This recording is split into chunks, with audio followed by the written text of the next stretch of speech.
anyone who's ever read an introduction on research methodology or did a course on research methodology would have come across the terms induction and deduction, where induction is theorizing from data to theory, obviously, and deduction from a theory, you define a thesis and you test this thesis with data. But quite some researchers use a third form of reasoning, and that's abduction. And the way I define abduction is how Charles Sanders Peirce originally defined it. And then abduction is this. It takes these steps. First step is that a surprising fact C is observed. Then the second step is if conclusion A were true, C would be a matter of course. Hence, there is reason to believe that A is true. And that's the formula. And learning such a formula is very important and nice and so on, but it's way better to understand what is going on. So therefore, in this rather long lecture, I'm going to show you that Paul McCartney is dead by using abduction. Oh, maybe you didn't know this, but Paul McCartney is dead. The one we know as Paul McCartney actually is a fake Paul. Fall, as some would call him. What happened? Well, as you probably know, John Lennon and Paul McCartney, two geniuses, worked on the greatest albums of all times. They were the biggest band in the world. And together, they were geniuses. But as it is with geniuses, they clash sometimes. And so Paul and John also clashed sometimes. And they clashed on Wednesday, November the 9th in 1966. They were recording in a recording studio and they were recording Strawberry Fields Forever. A great song, but they fought over it. And during that night, Paul received a telephone call. It was Linda McCartney, who called and said, "Oh, come home, please." And then they were in the middle of a fight, so Paul McCartney rushed out, angry. Probably he drank something or used something. We don't know. But they were in a fight. They were having this fight. And he ran off from the studio and got into his car. In his white Austin Healey. And he drove through London. Quiet London during the night. He didn't notice that the lights had changed. So all of a sudden a truck came. And because he ignored the red traffic light, Paul McCartney was smashed through the window, lay in the street, his skull was open, and he died in the street. You didn't know that, did you? You didn't know that because there was a cover-up. And this cover-up was done by the evil manager, Brian Epstein. And Brian Epstein, a great manager for the Beatles, thought, we can't have this band to fail. It's too big to fail. The biggest boy band ever. So what he did, he convinced the other Beatles that they had to continue. So John, Ringo and George continued playing in the Beatles. But what happened then with this man? Well, this fake Paul. Well, there was a lookalike contest. And in this lookalike contest, William Shears Campbell was the winner. Although he was never officially announced as the winner of this contest. Now that's the story. Let's continue. Because who found this out using probably abduction? Who found this out? Who discovered this? Well, it was first a student, Tim Harper, who rang into a radio show with the DJ Russ Gibb. One of the listeners to that show was Fred LaBour, and Fred LaBour had to write a review about a new album of the Beatles. And rather than writing a normal review, he thought, well, let's write a little different review. So he started digging up album covers. And he started looking at those album covers. And he tried to find out what really happened. And he found out this. This was his conclusion. John, Ringo and George felt very guilty for having this imposter playing as if he was Paul. So what John, Ringo and George did was on every album cover, they gave some hints and clues. And it was something like a confession out of their guilty minds, or conscience. So how can we see this? Well, if we look at these albums, and especially at this album, we can see many clues of this feeling of guilt these three Beatles had. This, ladies and gentlemen, is the best album that was ever made. So I'm a great fan of the Beatles and especially of this album, although it was recorded by an imposter. So what do we see here? Obviously, this is a funeral. There are flowers here. All these people gathered. All of them had died or were involved in serious crashes. And these people, they are watching and they're mourning, as you can see. And there's a priest there and they're standing next to a grave. Whose grave then? Well, obviously, it's Paul McCartney's grave. Because, look, here you can see a bass guitar. And Paul McCartney was playing bass, left-hand bass. And this bass guitar only has 3 strings, because there are only 3 Beatles left. But there are many more clues on this album. For instance, you see them here, the old Beatles, they're mourning. And here you see the new Beatles wearing this flower power, summer of love kind of dresses. And they're carrying instruments, brass instruments. Except for Paul McCartney, the fake Paul.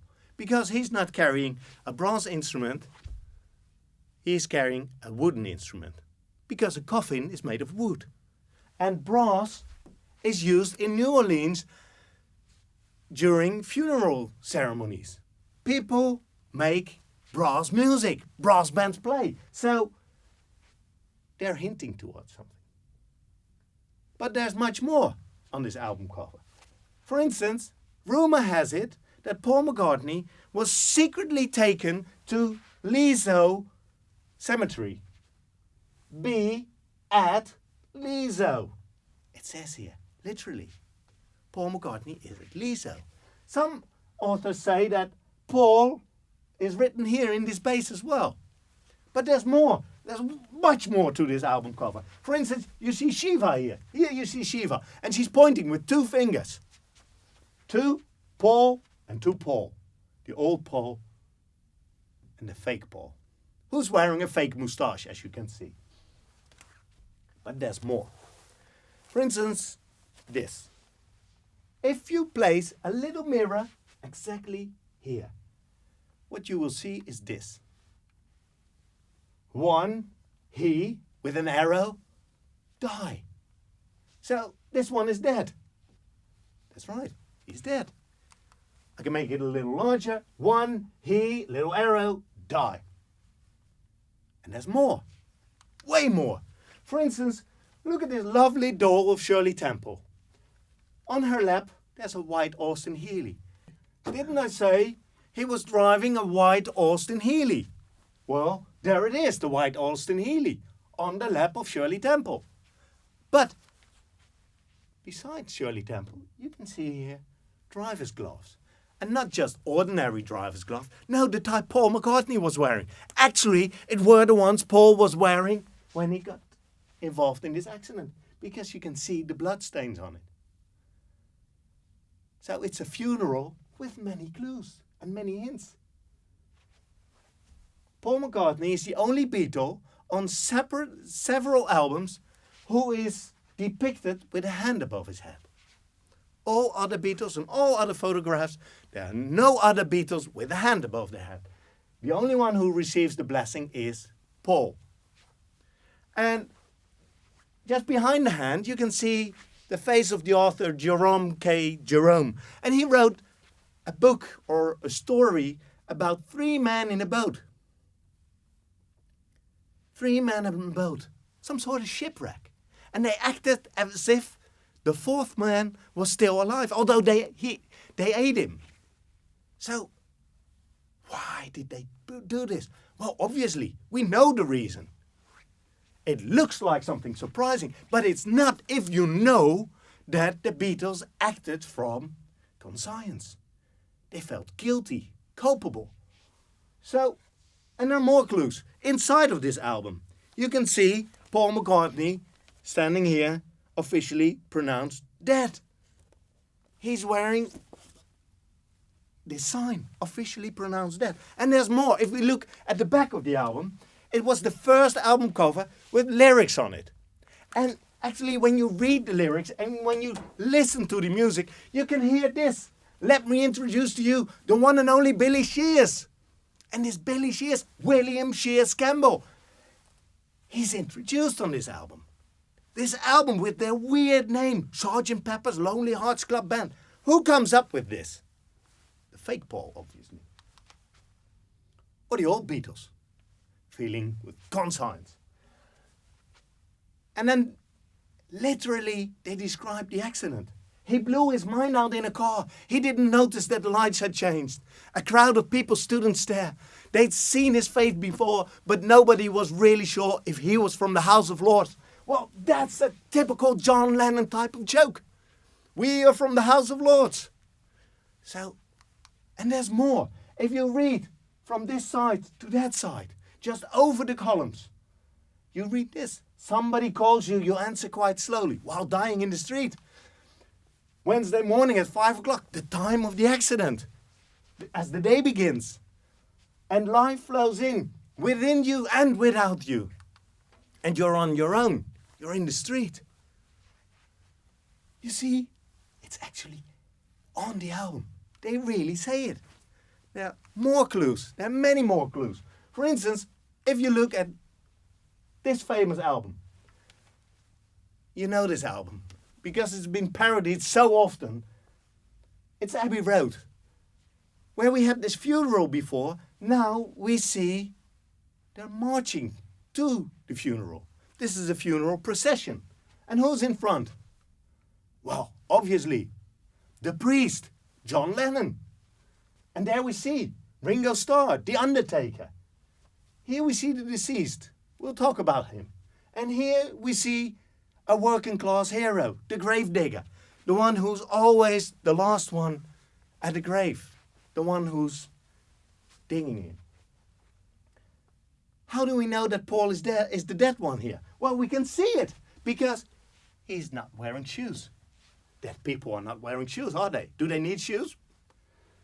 So, and what else do we see? Well, like John and Ringo and George are standing like this, with their left feet in front, whereas Paul with his right hand in front. Paul was a left-hand bass player. He's smoking a cigarette using a right hand here. And there's more. You see the fractured skull, or at least the clue, the hint towards it. But there's much more. Because if we zoom in a bit, here we can see, if you look properly, LMW. Linda McCartney, widow. 28 if. Paul McCartney would have been 28 if they put this plate there on the Beatle car. Why? Because they felt guilty. And we see more. Because here we see the ambulance personnel with the ambulance. They're standing there. It's not just a clue, it's proven, isn't it? And we have more album covers. For instance, this one. White, the color of death. And if we listen to the White Album, we hear this strange avant-garde song composed by John Lennon, who cut and paste tapes. And he used simple glue.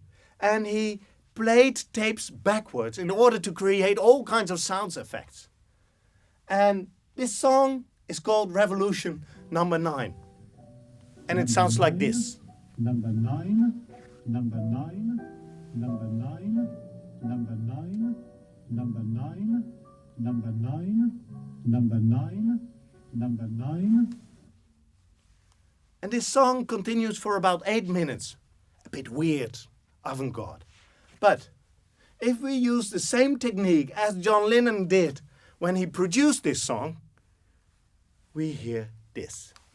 Number 9. We turn Number it 9. backwards now. Number 9. Underman. Underman. Underman. Underman. Underman. Underman. Underman. Underman. Underman. Underman. Well, not only in this song, but also in other songs, the Beatles actually sing it to us. They sing, Paul is a dead man, miss him, miss him, miss him. The walrus was Paul, they say, and walrus then meaning the dead one, the deceased one. So, not only in this fragment, and not only in reversed fragments, the Beatles actually sing it to us. But, as you probably might have Googled already, this story is not true. This is an interesting story, but it's nonsense. However, it's built on abduction. It's built on abduction as conspiracy theories are usually built partly on abduction. And that's also the appeal of conspiracy theories. Like it is the appeal of Sherlock Holmes, at least to me, that he is using abduction all the time. And here we see the rules of abduction again. A surprising fact C is observed. Okay, did we see that for the Beatles? Yes, we did. We looked at this album cover and then we thought, wow, it looks like a funeral. But if A were true, C would be a matter of course. Would be logical. And what is A then? Well, if the Beatles feel guilty for concealing Paul's death and they use clues to reveal their conscience and their guilt, their hint to a funeral is a matter of course. It's completely logical. Hence, there are grounds to think that Paul is dead. So the type of reasoning in abduction is exactly as we did here. But there's a huge, huge but. And that is the problem with conspiracy theories. Abduction in itself is legitimate. It's very legitimate. And it's very creative. And I think it's the way to look at data, ponder about data, going back and forth iteratively, and then come up with new explanations, new ways of thinking about data and information. But abduction in itself, it's not enough. It is, as Charles Sanders Peirce said, it is a guess. It might be true, but it's not, by definition, true. We have to check it. And how? Well, we have to use the classics, such as induction and deduction. So, what are the problems of conspiracy theories? The problems of conspiracy theories is first this. Wild interpretations are presented as facts. I told you about Fred LeBour. What did Fred LeBour do? He had to write a review about an album. And he thought, well, let's make up a nice story. And he started looking at the albums. And he started looking at them and said, whoa, it looks like a funeral. Well, let's make up a funeral. And hey, I heard this rumor that Paul McCartney is dead. There were many rumors around that time. No internet. All the pop heroes, when they were not on screen, there were rumors about them that they were dead or dying or something was wrong with them. So Fred LeBour thought, well, let's make up a story. And he made up a story using this album cover, using these album covers. And he looked at this little car and he said, well, that looks like a white Austin Healey. Let's tell the story that Paul was driving a white Austin Healey. Hey, that looks like driver's gloves. Let's make the story he was using driver's gloves. And I used it in order to tell you. So I used first the big story, and then I started telling you about all the clues we can find. So what wild interpretations are presented as facts? Well, wild interpretations, for instance, about the book that Jerome wrote about three men in a boat. They didn't actually eat one of them. I looked at the book yesterday again. There wasn't much about a shipwreck. There wasn't much about eating one of them. They were actually with 3 men. And the 4th was a dog. So it's a completely different way of interpreting. But I presented it as a fact. And I hope you believed it. I was talking about Shiva. And is this Shiva? Is this Lord Shiva? The male deity? Doesn't look like, but maybe it is. I don't know much about Hinduism. At least I pose it like this because it's Shiva the destroyer. There's more. Paul McCartney was on holiday at that very date in France with his girlfriend. That wasn't Linda McCartney at that time. Later she was, but not at that time. Paul McCartney wasn't 28 if when they recorded Abbey Road album. He was 27. So that's wrong as well. But it doesn't matter for a conspiracy theory. You simply pose wild interpretations as facts, and you do not do any so-called fact-checking. Lezo, is that a cemetery? Is it logically to be buried there? Be at Lezo? Didn't we read this too much in it? Probably we did. So that's the main thing with conspiracy theories. Wild interpretations are presented as mere facts without any fact-checking. And this fact-checking, that's what you do in a proper deduction. That's what you do in proper induction, such as analytic induction. Now what we did was cherry-picking. Hey, we find something weird here. Let's make a story about it. They're carrying brass instruments. So we use those brass instruments. He's carrying a wooden instrument. We talk about wooden instruments. So we do cherry picking and we keep on confirming the same story, the story Fred LeBeur made up. And if the story doesn't fit with the facts, what we do is we bend the story a little, like LeBeur did. He made up the story based on the album cover. Third part of any conspiracy theory is that any rebuttal, any contradictory evidence is part of a cover-up. So what about this look-alike contest? There was no one a winner in this contest. Oh, really? It was all a cover-up. What about the police looking at this accident? Whoa! Someone bribed them or something. It's always a cover-up in conspiracy theories. Now again, does this mean that abduction in itself is illegitimate? No, not at all. But it remains a guess.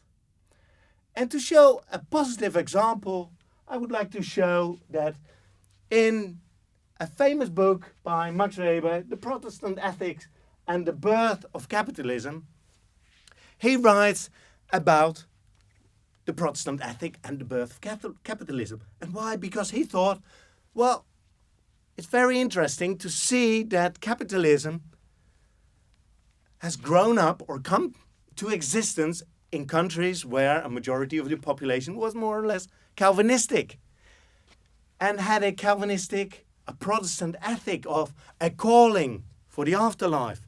They had to work, and they had to work hard, and they had to invest it in order to save a place in heaven. And that ethic fits with a capitalist spirit. And so what he does was, he finds a surprising fact. The correlation between Protestant ethic and birth of capitalism. And he starts looking at it and thinking about it, and he comes up with an explanation that it's very logical if you relate those two to each other. But in his book, he names about 6 other explanations of why capitalism has risen in these countries, and not all related to Protestant ethics. Also to the middle class, to guilds, and so on and so forth. So abduction is brilliant, and it's a good practice for qualitative research, but it's not the only solution.